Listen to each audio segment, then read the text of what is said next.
Jatahe mambu pakakno asu. Asune mati buangen kali. Kaline banjir buangen pinggir. Senadyan katone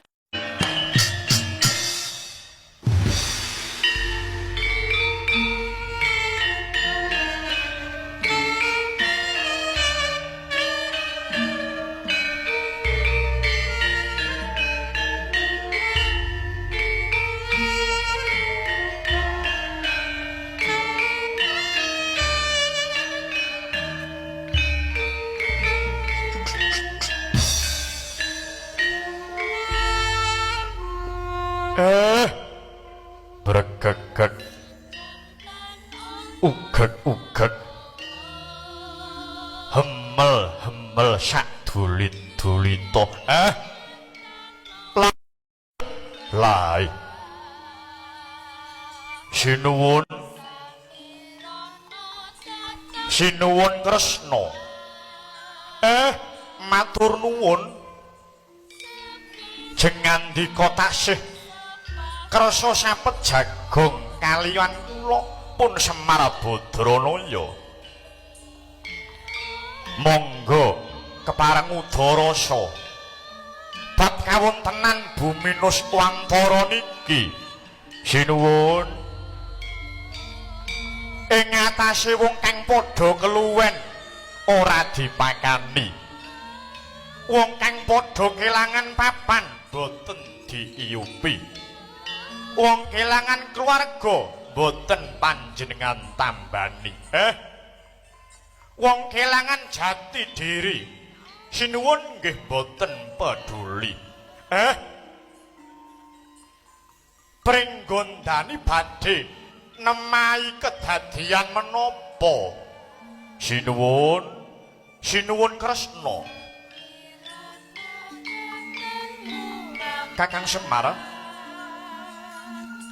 negara Pringgondani iki klebu jembar papane nanging dudu amput-ampute yen disipat karo jembaring jagat nadyanto gelaring jagat iku wamba tanpa winates parandene iku isih kalah jembar karo telapukaning mripat ajining bondo Pringgondani isih luwih aji eseming lati sak banger-bangere Pringgondani isih banger atine wong sing ora weruh marang wilasa prasasat nampik marang pangudanging jagat Kakang Semar sebab apa negara Pringgondani bisa tentrem kajaba saka kawegikane Sang Prabu Trembaka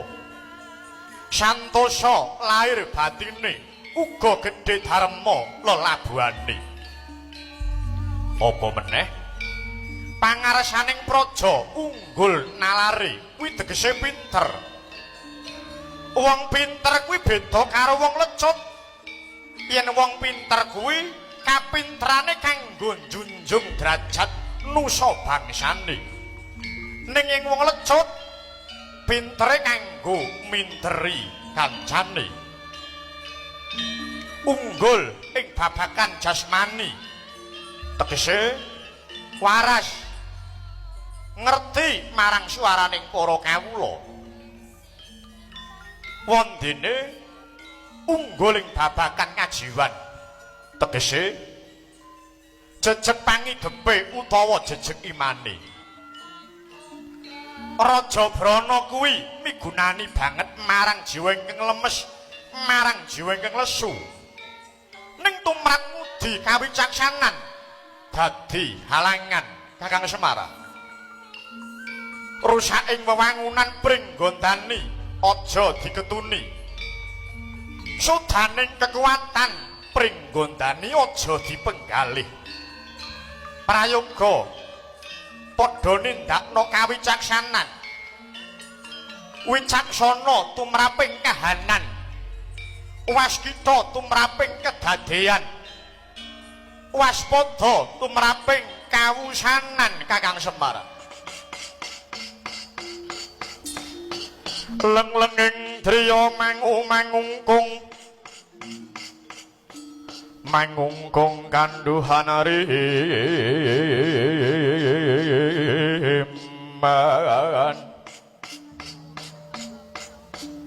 lir-leno tanpa kahanen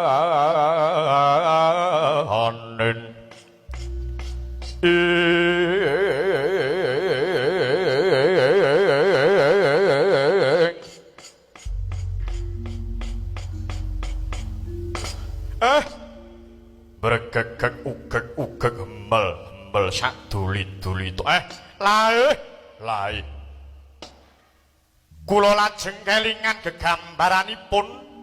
tetembangan bocah cilik-cilik ambak tembang dolanan sepele nanging dhuwur banget surasane mekaten dayoe teka gelarna klasa klasane bedah tambalen jadah jadahe mambu pakakno asune mati buangen kaline banjir buangen pinggir senadyan katone dolanan sepele nanging dadi pasemone wong urip lali marang jejere nemoni dayoh nanging bareng weruh jadahe mambu lali karo dayohe sing dipikir mung jadahe sing mambu bareng weruh asune mati lali marang jadahe menungsa ingkang urip suwung tanpa tekad ora sumurup jejering urip ing alam donya niki Den temah ora ngerti marang teges ingkang kudu dilakoni kula nderek memuji sinuwun Kresna muga-muga adeking pangarsa pringgondani dadya srana tentreming jagat satemah saged arum-harum negari pringgondani